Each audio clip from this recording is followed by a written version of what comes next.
Hi, I'm John Green. This is Crash Course Literature, and today we're going to talk about the greatest Dane of all, Scooby-Doo. No, it's Hamlet. So Hamlet is either a 16th or 17th century play. We're not positive. The tragedy of Hamlet, Prince of Denmark, was written by William Shakespeare sometime between 1599 and 1602, and it's considered by many to be Shakespeare's best work, even better than Timon of Athens or Cymbeline. Mr. Green, I know Hamlet's like super famous and important and everything, but isn't it basically just like a super long play about a guy who never makes up his mind? Well, me from the past, some argue that Hamlet doesn't have trouble making up his mind so much as he has trouble executing his vision, or more specifically executing his uncle. Then again, me from the past, many of us would argue that Hamlet does struggle to make decisions, but the decisions he has to make are quite difficult. I mean, this is a play about justice and revenge and your conscience and your place in the social order, and once again, deeply uncomfortable feelings about mothers.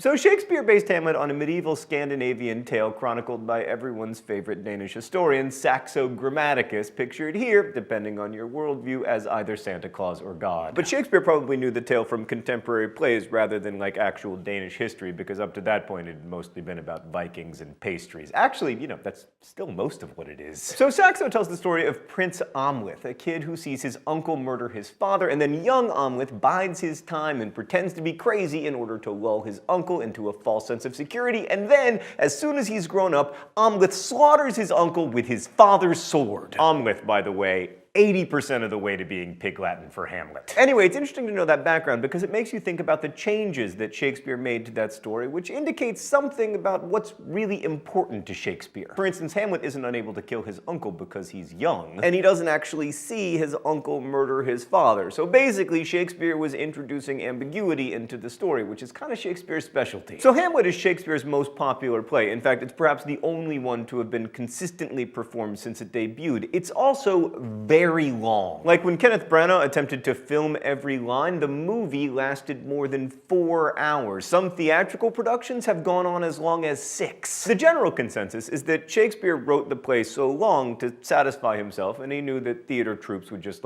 make it shorter any way they wanted. But it's also possible that he thought that keeping the audience at the theater for longer would help him to sell more mutton pies at the concession stand. We have to remember, art is also commerce. But this whole link thing brings us to the fact that there are actually 3 different versions of Hamlet. There are 2 quartos, one from 1603 and another from 1604, and then the folio edition from 1623. The second quarto and the folio are somewhat similar, although the first was probably based on Shakespeare's notes and the second based on seeing the play in performance. But the first quarto is known as the bad quarto, and not in the sense that it's evil, but in the sense that it's kind of terrible. Historians believe that an actor probably transcribed the first quarto from his memory, and that actor probably only played really small parts, like Marcellus. Basically, the scenes he was on stage for, he remembered pretty well, but the other ones, not so much. He was probably that actor who's always mouthing other people's lines. For example, here's the bad quarto's to be or not to be speech.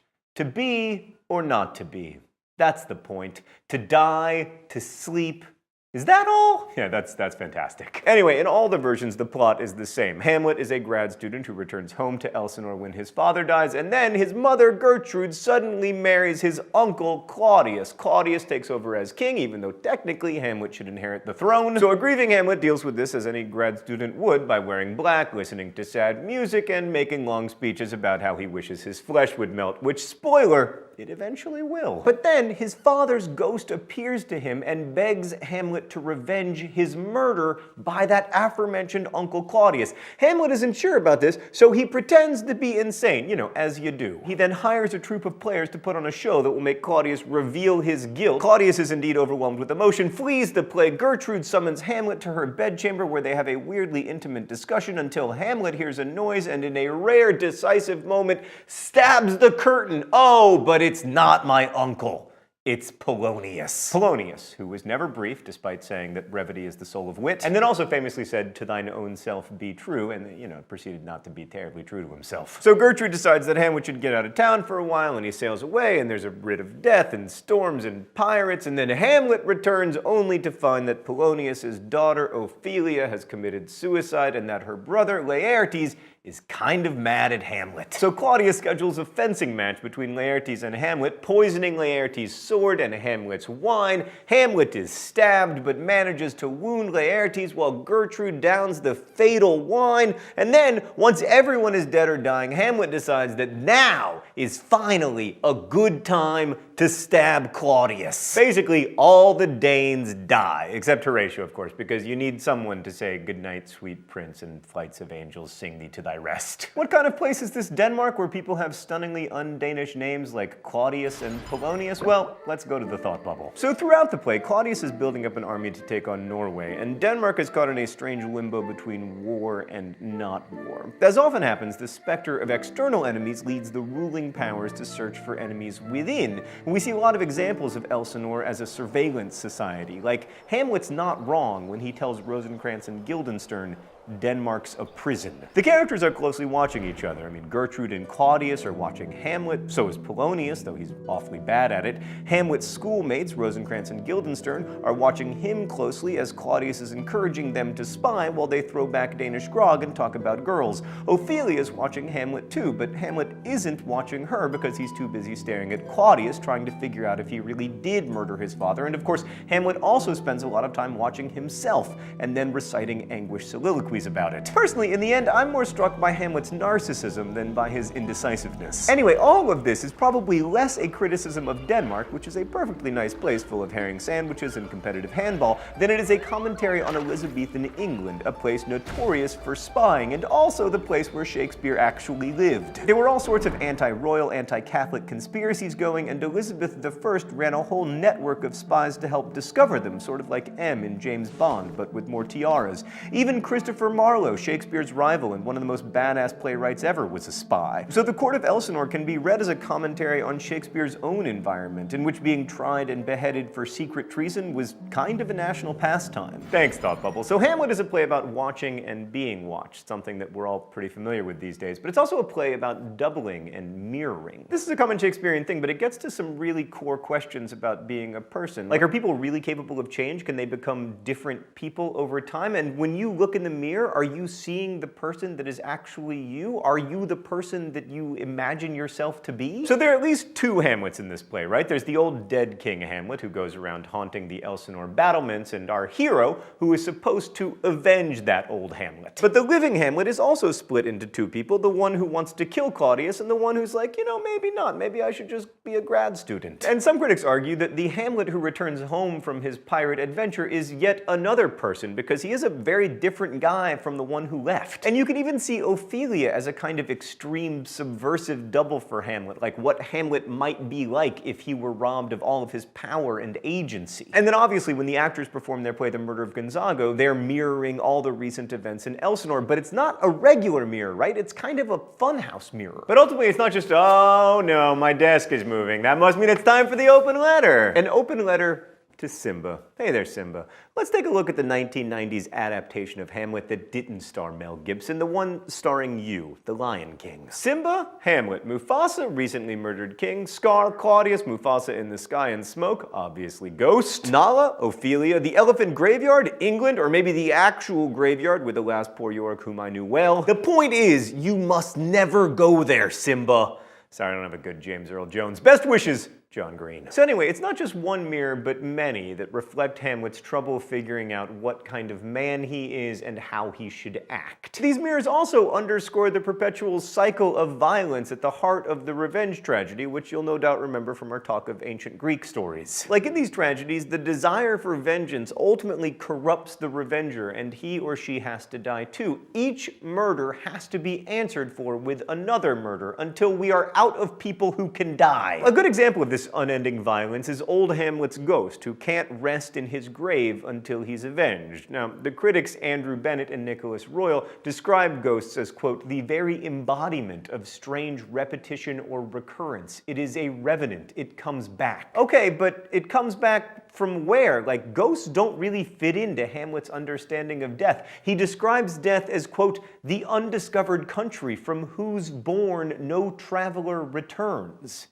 Except his dad, apparently. In fact, one way to read it is that the ghost fate is in some ways aligned with Catholic purgatory, confined to fast and fires till the foul crimes done in my days of nature are burnt and purged away. And Hamlet seems to fear something similar, for in that sleep of death, what dreams may come. Though it's also worth noting that Hamlet wonders if the ghost really is his father. Hamlet has to ask if the ghost is, quote, a spirit of health or goblin damned. Regardless, the ghost makes Hamlet wonder about the consequences of his action. I mean, here's Hamlet saying, can this ghost, whose name I will remind you is Hamlet, be trusted? Is justice the business of people or of God? Now, obviously there are no easy answers to those questions, but earthly justice is clearly corrupt in this play. I mean, Claudius has usurped the kingdom, and there's evidence that the old King Hamlet might not have been the greatest ruler either. And Claudius is already being punished spiritually, although it's not clear whether it comes from himself or from God. But like at one point, he tries to pray and finds that he actually can't.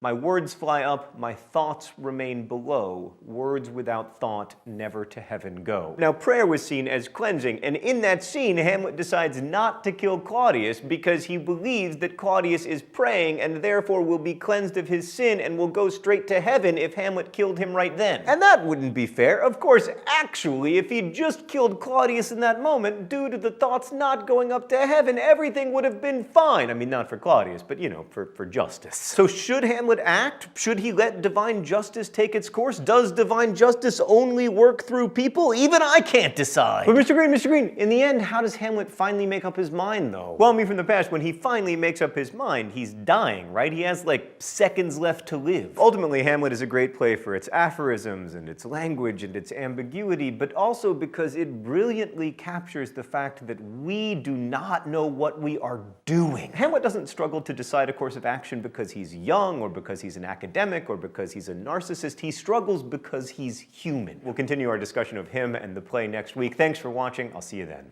Crash Course is made by all of these nice people, and it exists because of your support at Subbable.com, including Subbable subscriber and Crash Course supporter Kevin Lee, who sponsored today's video. So thanks, Kevin, and thanks to all of our subscribers at Subbable for helping us to keep Crash Course free for everyone forever. You can also get great perks at Subbable, so check it out. But regardless, I just wanted to say thanks for watching, and as we say in my hometown, don't forget to be awesome.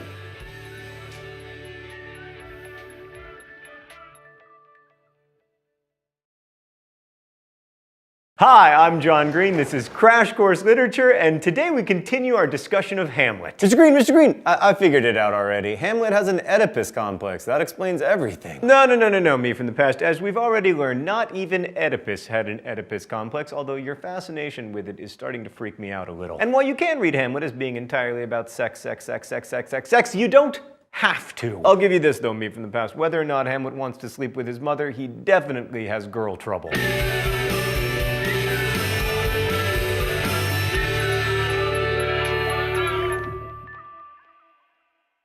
So Hamlet's pretty vicious to the women in this play. He orders Ophelia, for instance, to get thee to a nunnery, and he tells his mother Gertrude, "Frailty, thy name is woman," even though Hamlet isn't terribly robust, as you may have noticed. Now, there's been some backlash to us discussing gender dynamics in literature, but this is a really important contemporary approach to the study of literature. It's not the only one that we do here, but it is one that matters. So a basic reading of Hamlet would look like this. Claudius has and uses power. Hamlet has power, but mostly chooses not to use it. Polonius has less power than he imagines himself to have. And Ophelia and Gertrude have no power. Right? Yeah, not exactly. Let's go to the thought bubble. So in painting, there's a tradition of depicting Ophelia as a tragic, romantic, completely powerless heroine, following the mythology created by Gertrude when she describes Ophelia's death in extensive detail. How she fell in the weeping brook, her clothes spread wide, and mermaid-like a while they bore her up, till that her garments, heavy with their drink, pulled the poor wretch from her melodious lay to muddy death. Did Gertrude actually see this? Probably not. And if she did, why didn't she try to save Ophelia instead of coming up with a lovely simile about how much she looks like a mermaid while she drowns? Gertrude's description makes Ophelia's death sound like an accident. A branch broke and she plunged helplessly into the water.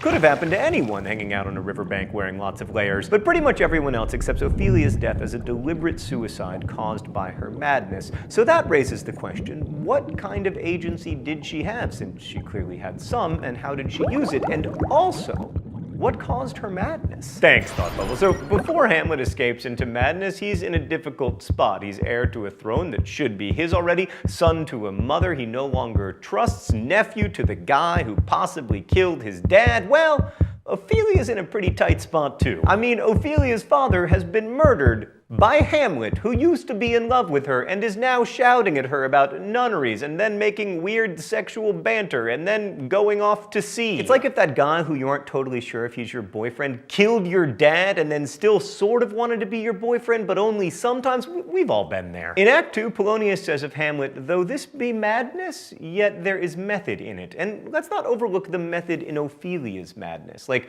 toward the end of Act 4, she hands out flowers she has collected to Claudius, Gertrude, and Laertes. These flowers each have meanings that would be known to the Elizabethan audience, who were the kind of people who liked their bouquets to contain secret codes. "There's fennel for you and columbine," says Ophelia, presumably to Gertrude, as fennel signified flattery and columbine's marital infidelity. She also hands out rue, which signified repentance, and mentions that the violets associated with faithfulness, quote, "withered all when my father died." This is Ophelia at her most deliciously subversive, delivering her own form of judgment, speaking out against corruption and injustice, and doing it in her own particularly feminine way, behind the mask of seeming madness. So while Hamlet's off on some pirate ship, giving yet more soliloquies about his indecisiveness, Ophelia is asserting her own beliefs about right and wrong and life and death, and she's doing it in a way that's clear. I mean, at least that would be clear to Elizabethans. But then she tragically decides to inflict this judgment upon her own body, viewing her death as a way to free herself from Elsinore's depravity and depression. Quick personal side note, I think that is a terrible decision and a poor use of Ophelia's agency, as bad as her use of the flowers is good. Suicide is a permanent solution to a temporary problem, even in Ophelia's case. So there's a very popular reading of Hamlet that Ophelia's suicide is an assertive choice, the only choice she really can make. But in fact, the flowers show that she can also make other choices. Now, of course, those choices might have resulted in her death anyway, but the choice was there. All that noted, there's no question that while Hamlet is stuck between to be or not to be, Ophelia actively chooses not to be. She makes her peace with death, and she does it a whole act before Hamlet does. So without Ophelia, we're left with the other woman in the play, Queen Gertrude. Gertrude's quickie marriage to Claudius forces Hamlet to think a lot more than he would want to about his mother's sexuality, or maybe it's exactly as much as he wants to. Hamlet sees Gertrude's hookup with Claudius as a betrayal of his father, but also of Hamlet himself, because it deprives him of the throne. So it's not fair to say that Gertrude has no power or agency. She has the one vote in the election for who becomes king. But does her choice make Gertrude a traitor? I mean, is she complicit in her husband's murder, or is she just another victim of Claudius's sweet, sweet, poisonous lies? And this is where the Oedipal reading comes in. Like, is Hamlet angry at Claudius because Claudius has done what Hamlet always secretly wanted to do? You know, kill the father, marry the mother, become king. And he does focus pretty intently on Gertrude's, quote, incestuous sheets. But most of the time he's hesitating to kill Claudius, it's because he doesn't want to become a murderer, not because of anything about what's happening between the sheets. For a character with not that many lines, Gertrude is very interesting. Like, is her ultimate loyalty to Hamlet or to Claudius? Shakespeare presses this idea in the duel scene when Gertrude, either inadvertently or on purpose, saves Hamlet's life, if only for like a minute. Gertrude reaches for Hamlet's poisoned cup, and Claudius orders her not to drink, but her only response is, "I will, my lord.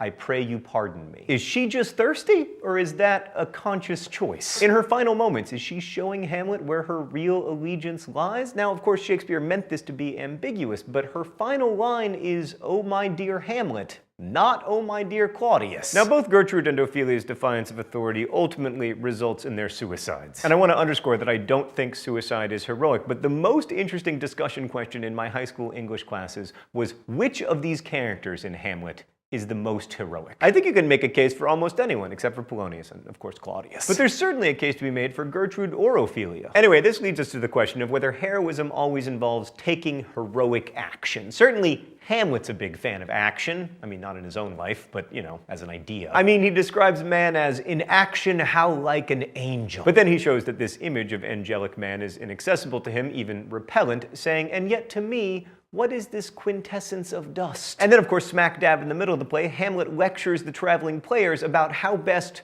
to act. And then Hamlet doesn't act for scene after scene after scene, except when he stabs Polonius, who, while annoying, is innocent. But is this indecision meant to be seen as heroic? Like, is Hamlet a weak and wishy-washy guy for wasting all his time on investigations? Or is it, in fact, kind of heroic to fact-check information that you get from a ghost before killing someone? Amleth, the inspiration for the tragedy, acts decisively, and he's certainly seen as a hero, but it's much more complicated in Shakespeare's play. For one thing, as we've seen, ghosts were not necessarily to be trusted. Oh, a ghost is moving my desk. It must be time for the open letter. No.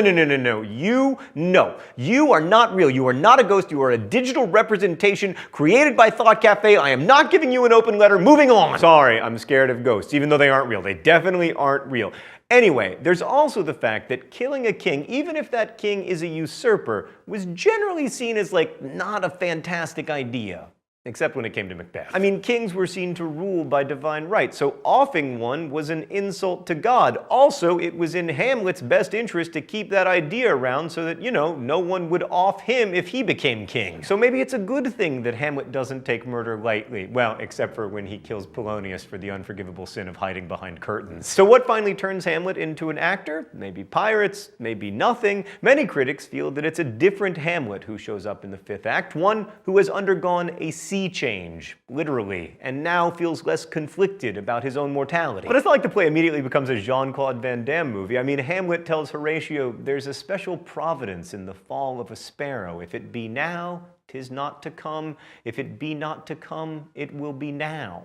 That doesn't sound like a guy who's about to go on a slaughtering spree. When Hamlet does act, it's at the last possible moment, killing Claudius only because he has learned that Claudius was planning to kill him, Gertrude, and Laertes. At a certain point, all that stuff about mortal and divine justice and the perpetual cycle of violence goes out the window, and you think, hey, maybe I should just kill this multiple murderer. But then, of course, in doing so, you re-raise all those questions about mortal and divine justice and the perpetual cycle of violence. I love Shakespeare. But one thing you can say about Hamlet is that once he starts to take action, he really takes it. He stabs Claudius with the poisoned sword and forces him to drink from the poisoned cup, killing him twice. And he insults Claudius, calling him thou incestuous, murderous, damned Dane, which in Elizabethan terms is quite the burn. But taking action doesn't really resolve or integrate Hamlet's character. As he dies, Hamlet charges Horatio with telling his story, as though only in death will Horatio be able to make a coherent narrative out of all his delay and wavering and ambivalence. If it's revenge that made the original Amleth famous, that's not what keeps drawing us back to Shakespeare's play. It's Hamlet's inaction, rather than his action, that makes us pay attention. The soliloquies in which he weighs his options and tries to decide whether he will direct the course of his life or let fate determine it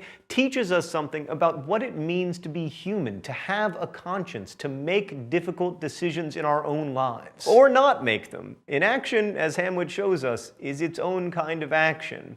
Which kind of action is heroic? I don't know. Tell me what you think in comments. Thanks for watching. I'll see you next week.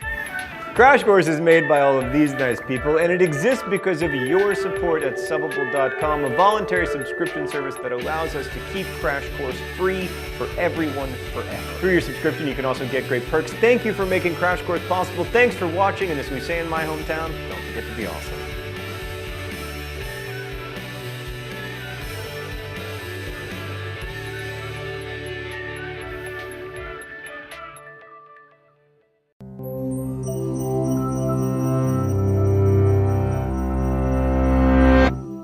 Some are born great, some achieve greatness, and others have greatness thrust upon them, quoth William Shakespeare.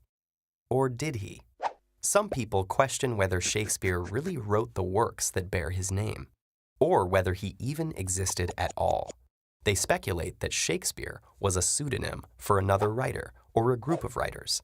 Proposed candidates for the real Shakespeare include other famous playwrights, politicians, and even some prominent women. Could it be true that the greatest writer in the English language was as fictional as his plays? Most Shakespeare scholars dismiss these theories based on historical and biographical evidence. But there is another way to test whether Shakespeare's famous lines were actually written by someone else. Linguistics, the study of language, can tell us a great deal about the way we speak and write by examining syntax, grammar, semantics, and vocabulary. And in the late 1800s, a Polish philosopher named Wincenty Lutosławski formalized a method known as stylometry, applying this knowledge to investigate questions of literary authorship. So how does stylometry work? The idea is that each writer's style has certain characteristics that remain fairly uniform among individual works. Examples of characteristics include average sentence length, the arrangement of words, and even the number of occurrences of a particular word. Let's look at use of the word "the" and visualize it as a dimension or axis. Each of Shakespeare's works can be placed on that axis, like a data point, based on the number of occurrences of that word. In statistics, the tightness of these points gives us what is known as the variance, an expected range for our data. But this is only a single characteristic in a very high-dimensional space. With a clustering tool called principal component analysis, we can reduce the multidimensional space into simple principal components that collectively measure the variance in Shakespeare's works. We can then test the works of our candidates against those principal components. For example, if enough works of Francis Bacon fall within the Shakespearean variance, that would be pretty strong evidence that Francis Bacon and Shakespeare are actually the same person. What did the results show? Well, the stylometrists who carried this out have concluded that Shakespeare is none other than Shakespeare. The bard is the bard. The Pretender's works just don't match up with Shakespeare's signature style. However, our intrepid statisticians did find some compelling evidence of collaborations. For instance, one recent study concluded that Shakespeare worked with playwright Christopher Marlowe on Henry VI, Parts 1 and 2. Shakespeare's identity is only one of the many problems stylometry can resolve. It can help us determine when a work was written, whether an ancient text is a forgery, whether a student has committed plagiarism, or if that email you just received is of a high priority or spam. And does the timeless poetry of Shakespeare's lines just boil down to numbers and statistics? Not quite. Stylometric analysis may reveal what makes Shakespeare's works structurally distinct, but it cannot capture the beauty of the sentiments and emotions they express, or why they affect us the way they do. At least, not yet.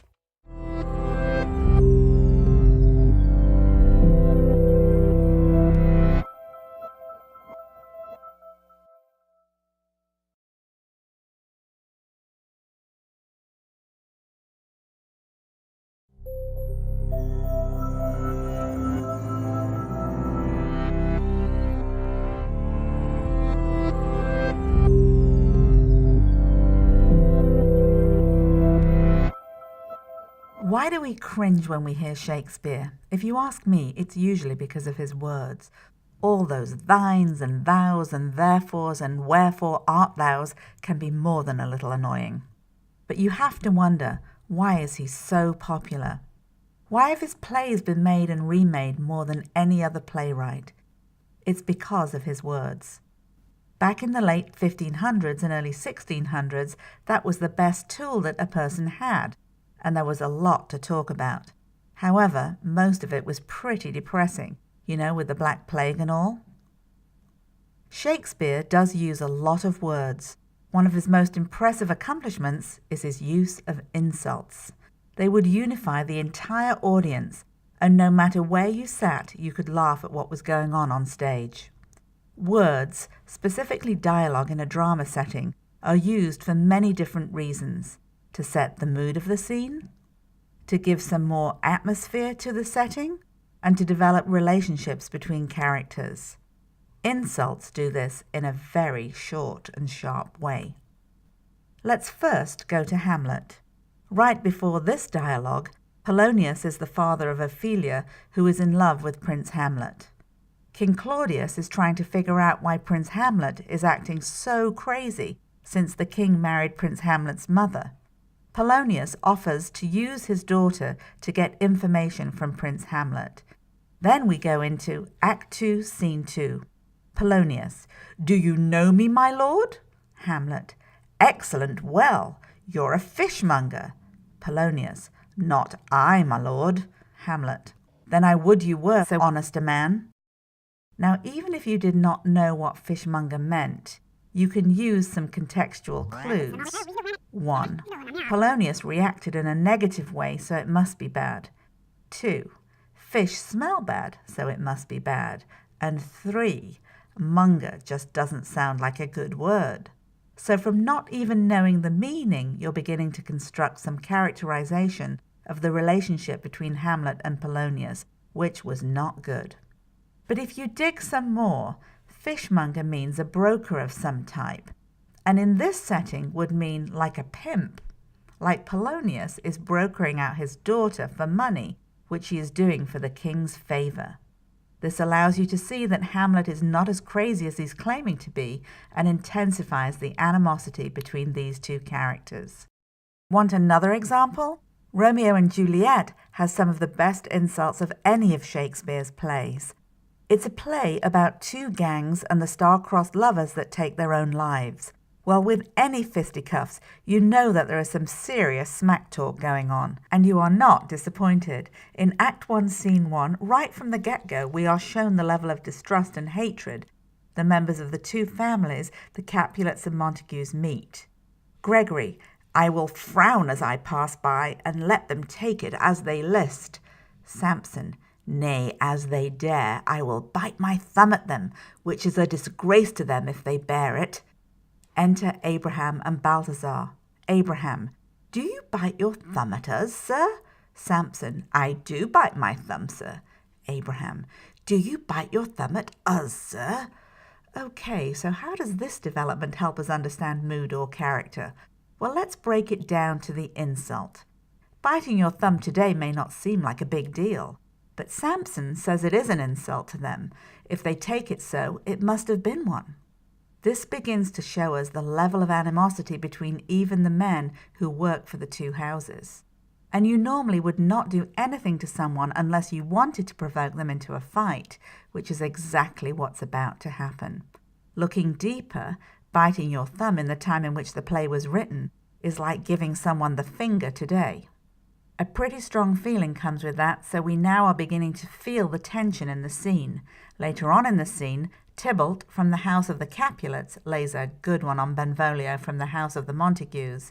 Tybalt, what, art thou drawn among these heartless hinds? Turn thee, Benvolio, and look upon thy death. Benvolio, I do but keep the peace. Put up thy sword, or manage it to part these men with me. Tybalt, what, drawn and talk of peace? I hate the word, as I hate hell, all Montagues and thee. Have at thee, coward. Okay, heartless hinds. Well, we know that once again, it's not a good thing. Both families hate each other, and this is just adding fuel to the fire. But just how bad is this stinger? A heartless hind is a coward, and calling someone that in front of his own men and the rival family means there's going to be a fight. Tybalt basically calls out Benvolio, and in order to keep his honor, Benvolio has to fight. This dialogue gives us a good look at the characterization between these two characters. Tybalt thinks that the Montagues are nothing but cowardly dogs and has no respect for them. Once again, adding dramatic tension to the scene. Okay, now here's a spoiler alert.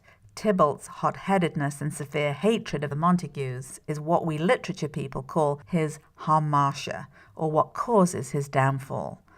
Oh yes, he goes down at the hands of Romeo. So when you are looking at Shakespeare, stop and look at the words, because they really are trying to tell you something.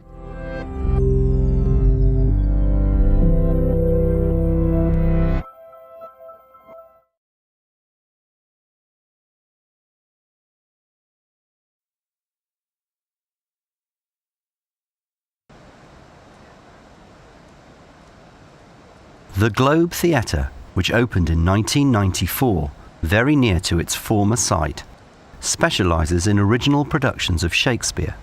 But it wasn't until 2004 that a play was performed in the original pronunciation, known as OP. The play was Romeo and Juliet.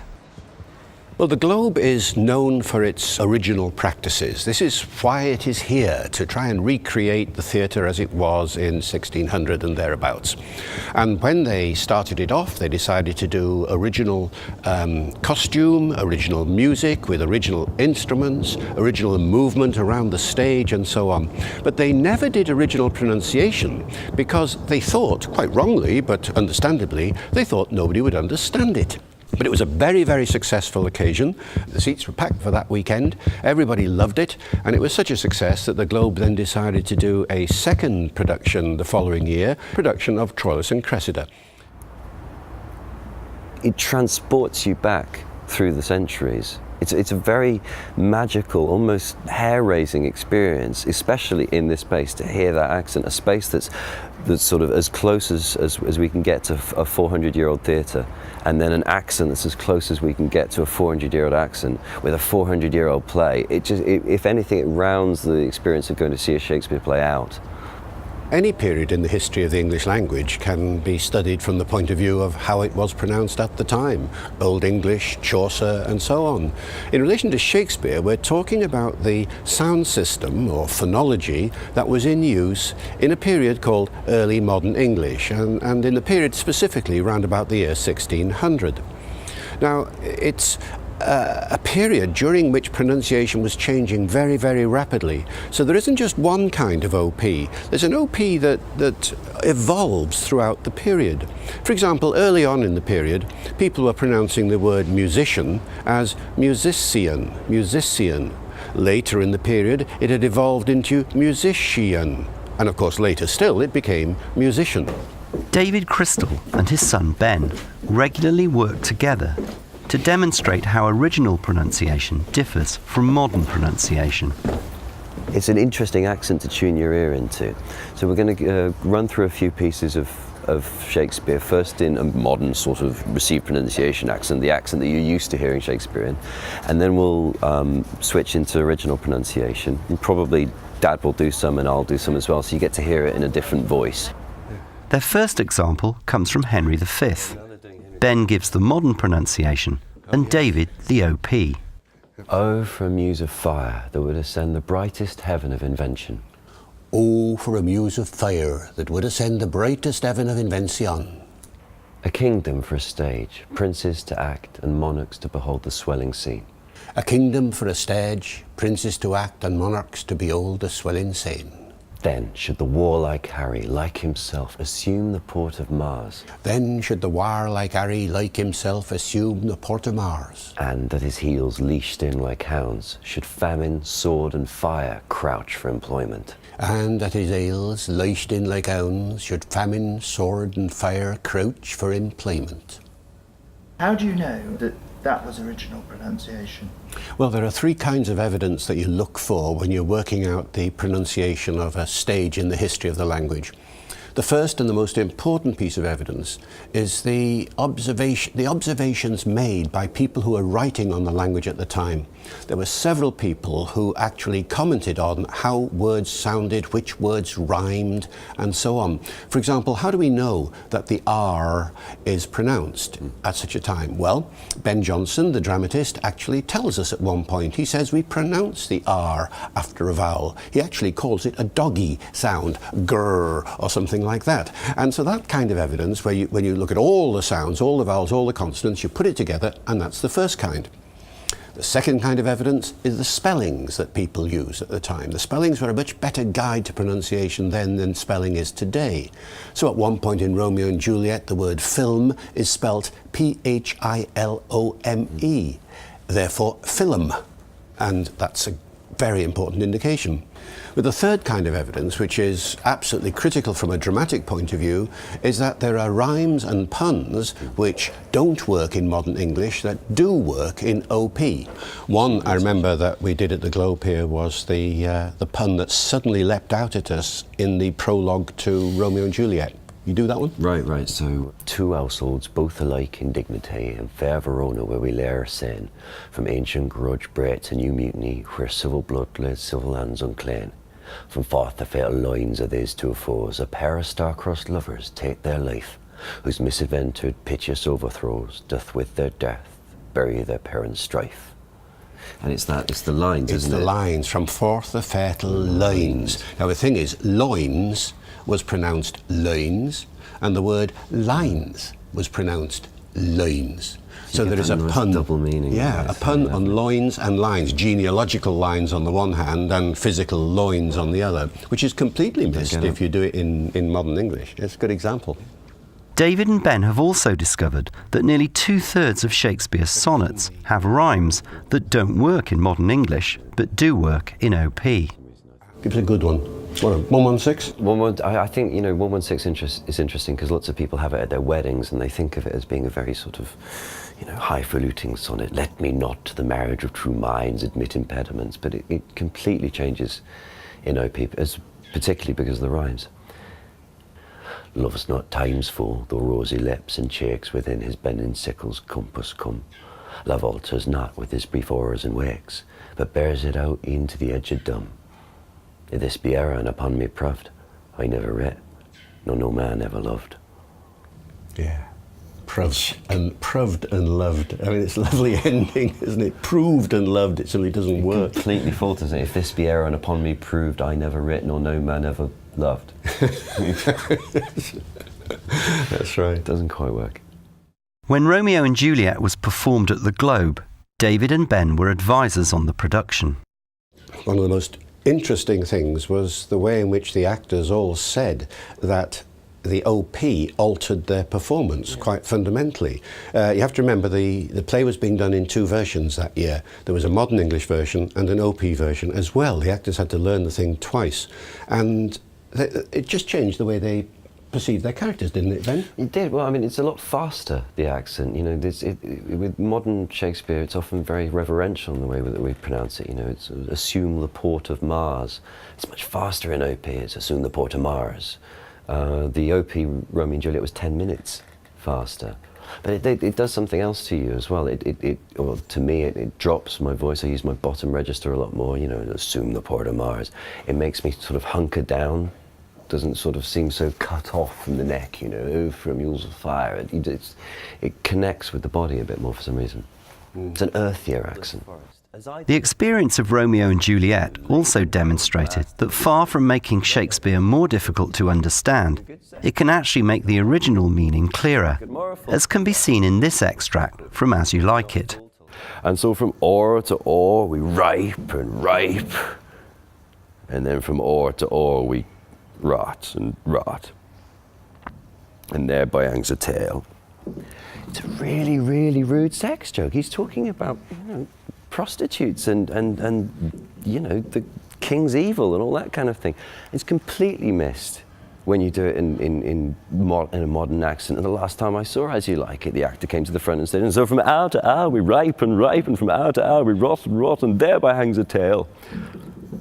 Anyway, the gag is completely missed. What we see is a joke working that doesn't work in modern English, and it's all based on one very simple sound shift.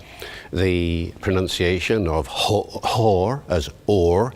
You'll notice two things about it. The H drops at the beginning. H often dropped in early modern English in that way. And you get this other change, our, in modern English, becoming or in the earlier version. And the combination of the two changes together produces a coming together of the two words, and therefore a perfect pun. There's something about working our way back to Shakespeare rather than dragging him into the 21st century. When you're standing on the Globe stage, they always light the theatre as if it's daylight, because Shakespeare's plays would have been performed at about 2 o'clock in the afternoon. And that means that you can make direct eye contact with every single member of the audience. And then suddenly going to see a Shakespeare play becomes a two-way dynamic, a complicity.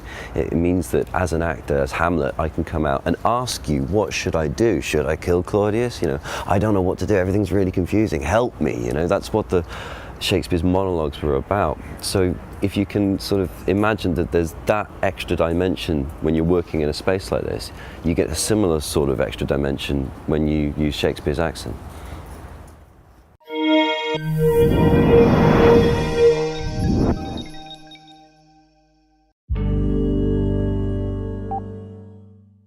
William Shakespeare. Shakespeare! Shakespeare. Shakespeare. Shakespeare! You have not experienced Shakespeare until you have read him in the original Klingon. This is not Shakespeare. Oh, I did Shakespeare in the park, Max. I got mugged. It's been 400 years since Shakespeare's death, and all the world is still his stage, and we men and women merely his unwitting fans. Every single day, whether we know it or not, we use words and phrases that Shakespeare added to the English dictionary. Knock, knock. Who's there? 8:30, go ahead. Yeah, that's a wild goose chase over here at Nakatomi Plaza. I was originally designed for assassination missions. She was the oldest living Luther, and now she's dead as a doornail. Eyeball? Shakespeare, it turns out, isn't just a literary titan, he's a literary termite. Avenge me! Burrowing into all sorts of places you wouldn't expect. Chewbacca isn't just grieving the severed head of his buddy, it's actually a nod to Hamlet. Alas, poor Yorick. Alas, poor Yorick. That line and that skull have been cropping up ever since. There are more than 400 movies based on Shakespeare's plays, according to the Guinness Book of World Records, more than any other author in history. Romeo and Juliet alone has been staged for the screen over 50 times. Oh, Romeo, Romeo. Wherefore art thou, Romeo? Even if you don't think you know Shakespeare, you know that balcony. Romeo, oh, Romeo. No.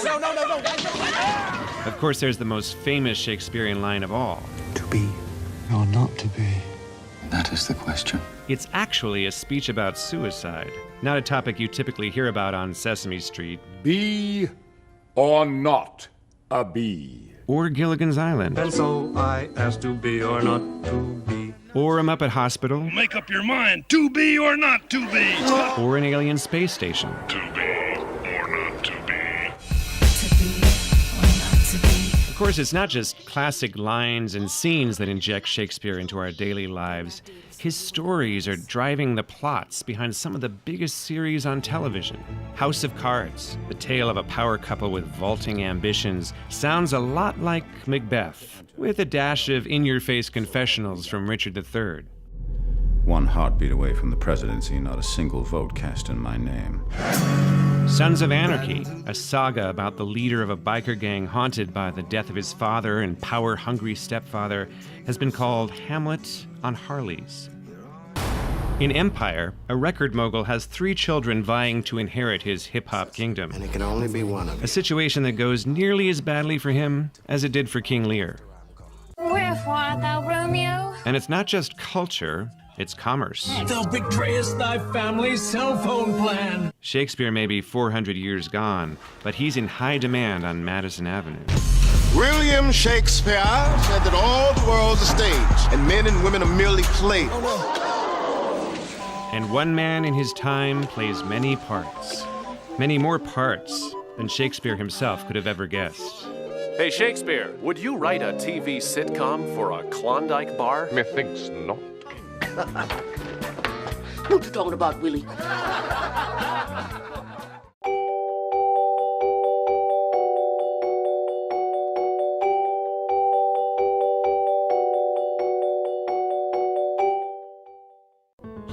Shakespeare didn't sound like this. And he didn't sound like this either. But if you were back in 1610 and you snagged a couple front row tickets to the Globe, what kind of English would you hear?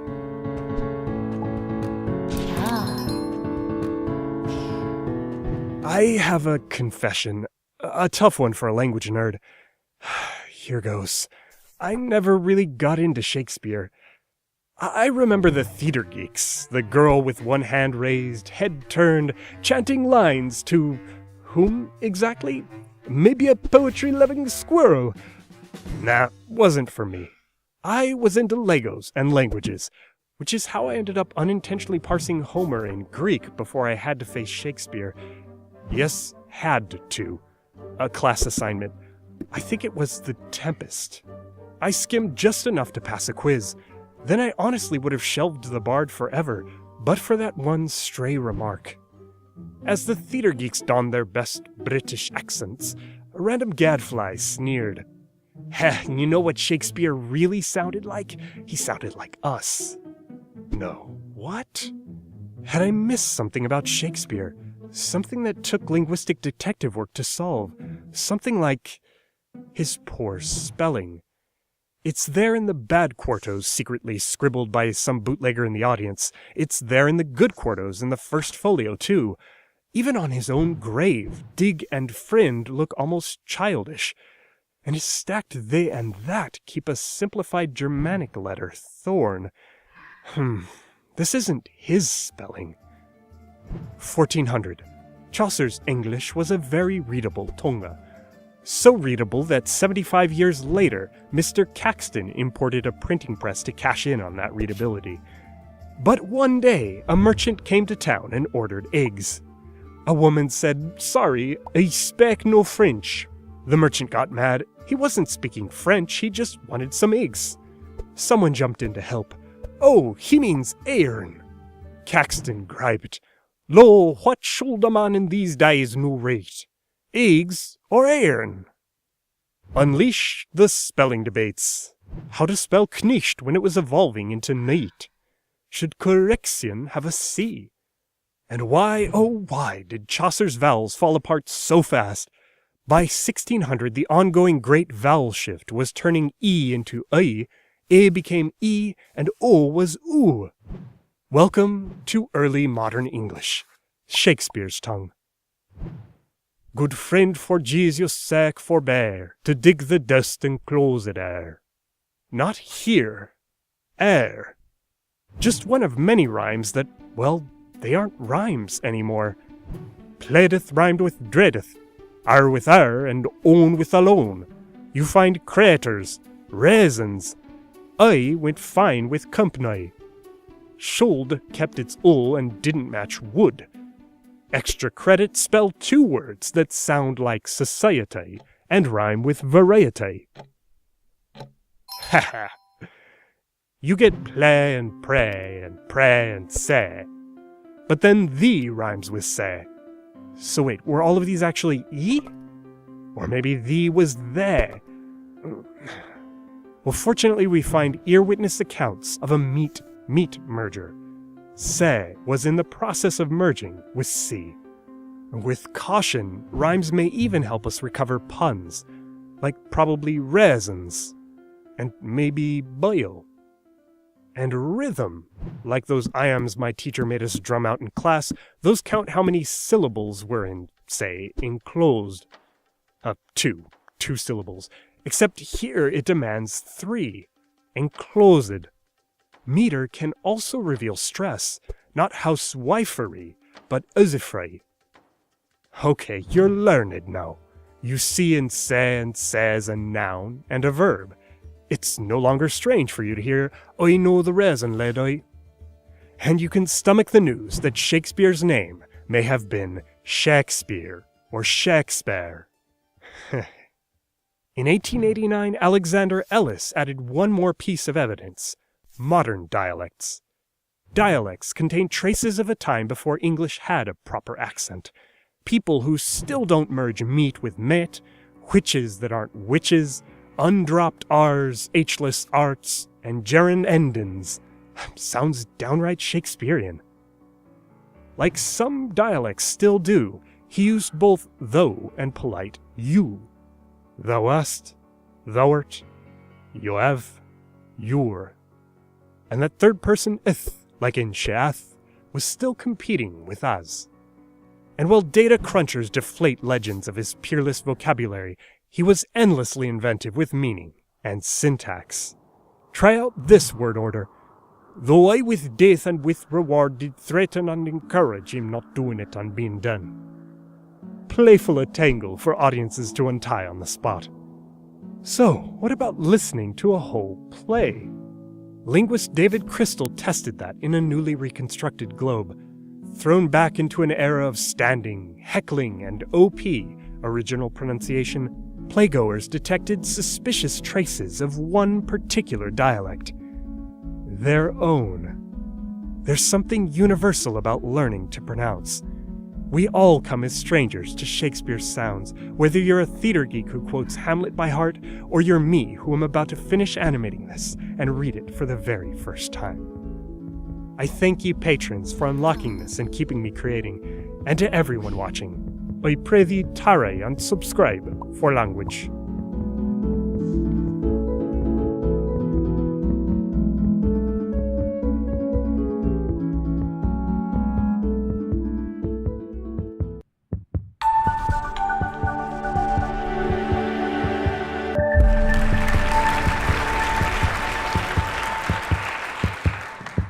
So I talked to Craig, said, come do a TED Talk for my students. And I thought, why?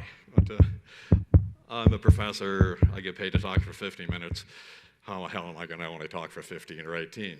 So I thought, I'll give it a go. I said, what should I do? He said, well, talk about Shakespeare. And I thought, why Shakespeare? Right? Why Shakespeare?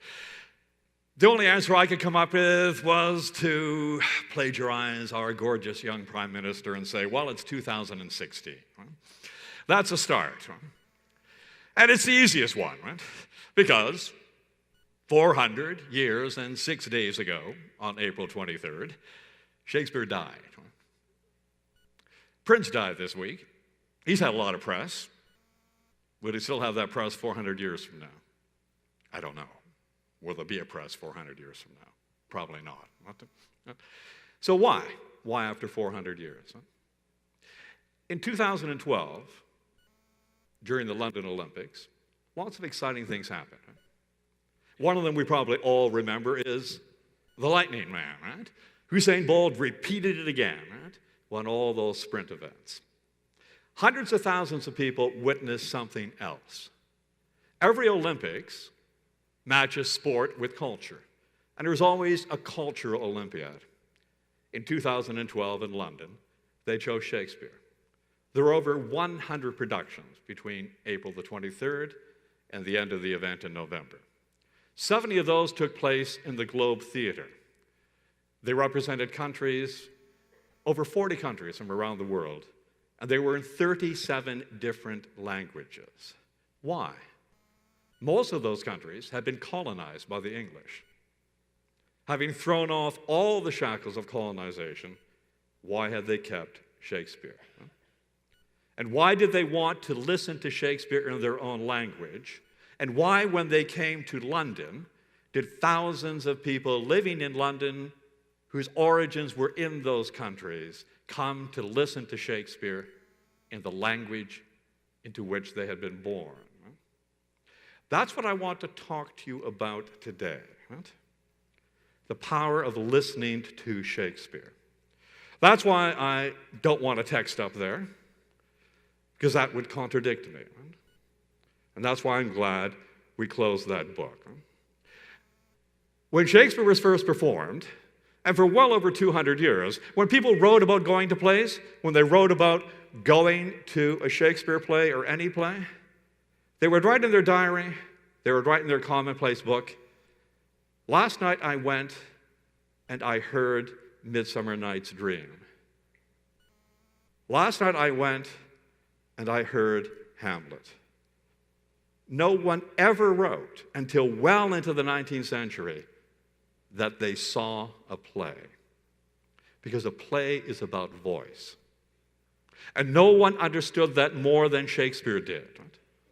We are there because it consoles us to hear a human voice, because we want a voice to make the sounds of joy and sorrow for us, because what matters in life is what we apprehend, what we seize, what seizes us. Those things that make us terrified and those things that make us joyful. And theater brings us those, and Shakespeare no more so.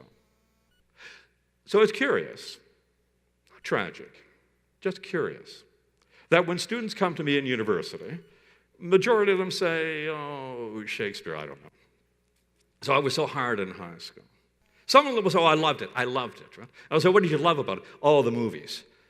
There's such great Shakespeare movies. And I have to say, well, no. Shakespeare is not about watching a movie. Right?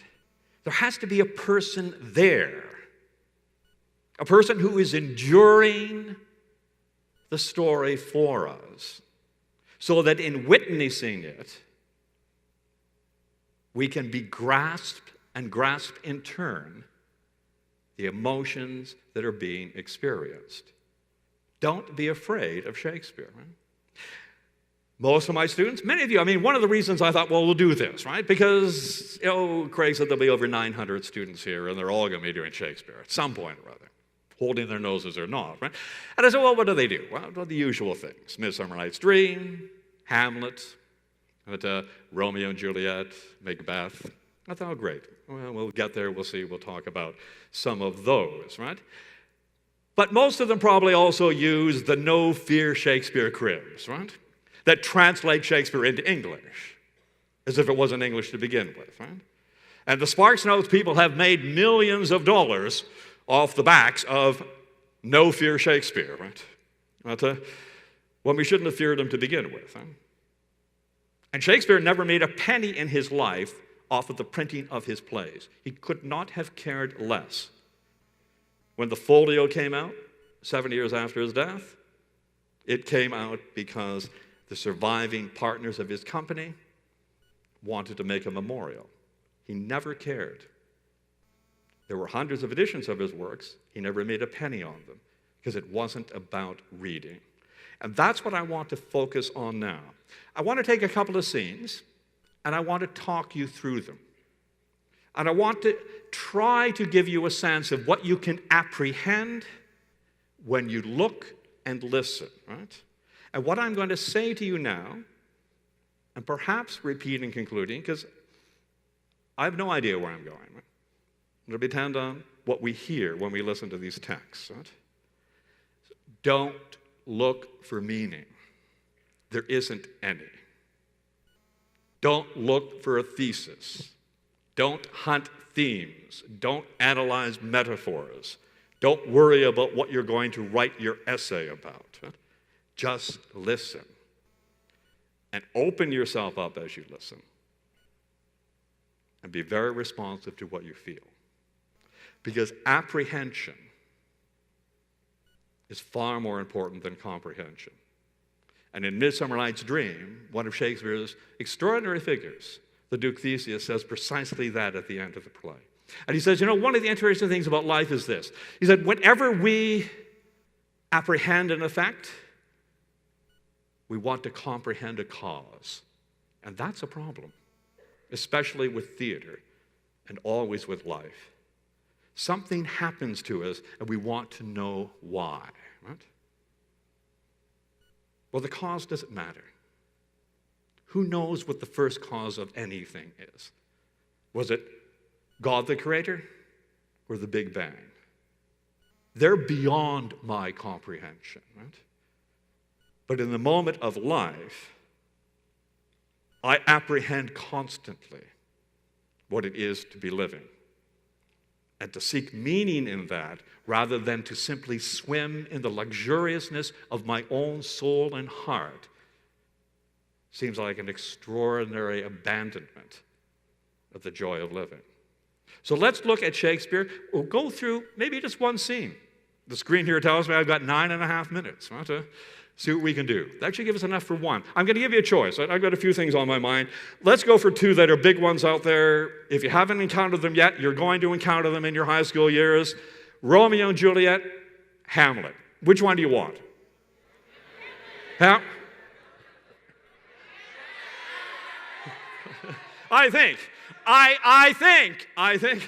think Romeo and Juliet.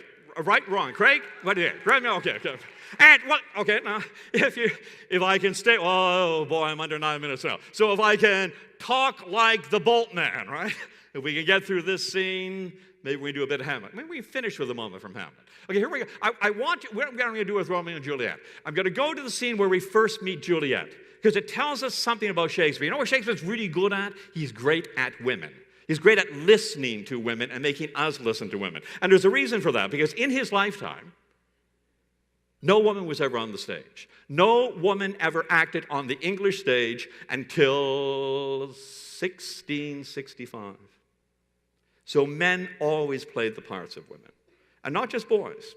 There were men in the company who spent their entire career aging through female parts. Right? So in this scene, we first meet Juliet. Right? We have Juliet, and we have the nurse, and we have Lady Capulet. Three principal women from the play. Right? We've not met Juliet yet. It's Act 1, Scene 3. But the nurse is sitting. Lady Capulet we've met. And she comes in and says, "Where's my daughter?" We met Lady Capulet in Act 1, Scene 1, when the men were all fighting, causing all that difficulty. The Montagues and the Capulets wrestling with one another, men drawing their swords, all demonstrating their masculinity. Excruciatingly funny. And Lady Capulet knows that. And she mocks her husband. She says to him, "Why bother getting your sword out, old man? There's no point." What? She's a strong woman. Right? So she comes in and she says, "Where's my daughter?" And the nurse says, "Oh, by my head, these last 12 years," she says, I called her and she didn't come. She said, "I swear by my virginity at 12. I've been calling her, I don't know where she is." And then she gets up and she says, "Juliet, no, I don't want that, really. I don't want anything up there. Can we just kill that? Is it impossible? How do I kill those screens?" Great. And she starts calling her, "Lady Bird, my dear one, where are you?" In most productions, Juliet's on the balcony, or she's not on stage. Because the text says, "Enter Juliet." Because always in the original printings, they say enter when the character speaks. She's already there. Everything the nurse is saying, if you listen, right, is what you do when you're playing with a small child. Right? You must have all have done that, or an aunt or an uncle or parent has done that with you, right? Joey, where are you, Joey? My goodness, Joey, when are you going to come?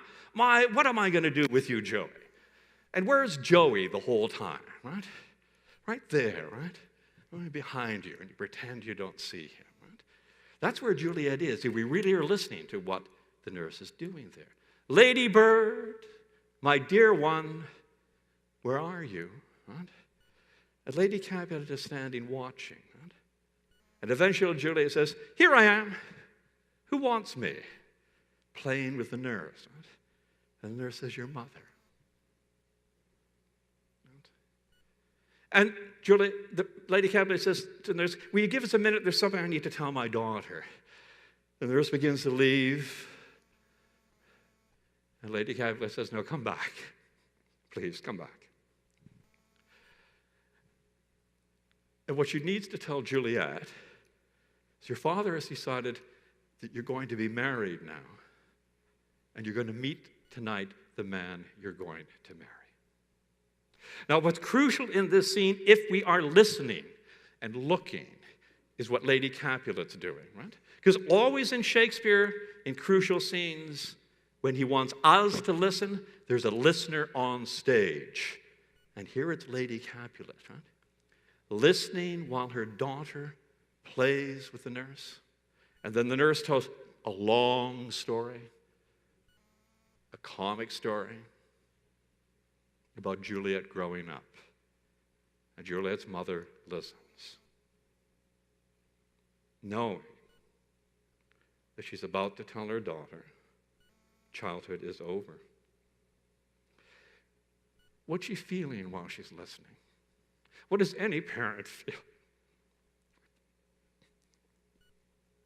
At that moment, comically in TV ads, where you give your child the keys to the car for the first time.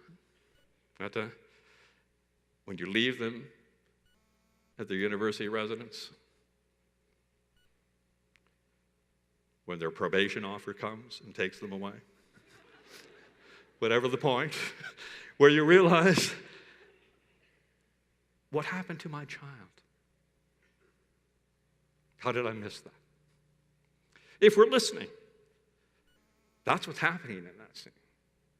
Most productions miss that because people are reading and they ignore Lady Capulet. An extraordinary thing happens when the nurse is talking. Right?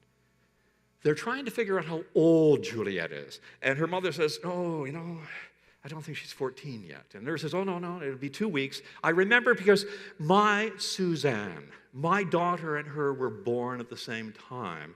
My Suzanne, who God took from me because she was too good for me. Right? The nurse's daughter died in her infancy, and Juliet lived. The nurse says that looking at Juliet, and Lady Capulet is looking at Juliet. And 2 daughters are dead. And if we're not listening, we miss that. The nurse tells us, my Susan died almost 14 years ago.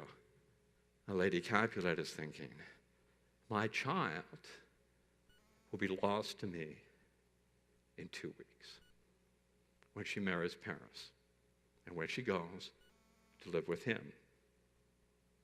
And when the child I remember playing just disappears, is gone. That's the crucial thing about listening, right? I've got 2 minutes. I'm going to very quickly tell you something about Hamlet and then tie this up. Right? At the end of Hamlet, when all the swordplay is going on and the poisoning and a dozen people are going to be dead on stage and it's going to be full of spectacle and it turns into a real guy flick, right? There's a chick moment in there that's powerful, and it's about mothers. Gertrude says nothing but 3 lines. The first of them is, Hamlet, let me wipe your brow. Right? Take my napkin, she says, and wipe your brow. You look so tired. Right? At the beginning of the play, she had wanted to touch him, and he wouldn't let her touch him. He never lets her touch him in the play. He pulls away because he's angry at her for marrying his uncle, right? Shakespeare gives her as her second last line, let me wipe thy brow. And she takes her handkerchief and wipes the sweat off her son's brow. Just the way your mother, even when you're 62, like me, on a cold day, will tighten up your jacket. Or call you at university and say, is it snowing? Wear your mittens, right? When we don't listen in life, we miss the small things. In literature, listening is crucial to getting those things too. That's why Shakespeare matters. Not because we should read him, but because we should be listening to him. At the beginning of Hamlet, there's a man who's all alone on stage, Francisco, waiting to be relieved by Bernardo. He can be out there alone as long as the director wants to leave him there, saying nothing. Bernardo comes, and Bernardo says, who's there? Because it's dark. And Francisco says, nay, tell me, unfold yourself, he says. Open yourself up to me. And I say to you, unfold yourself when you read Shakespeare. Close the book. Open yourself up. Apprehend. And you won't worry about the meaning. Unfold, listen, and allow life and literature to touch you. Thank you.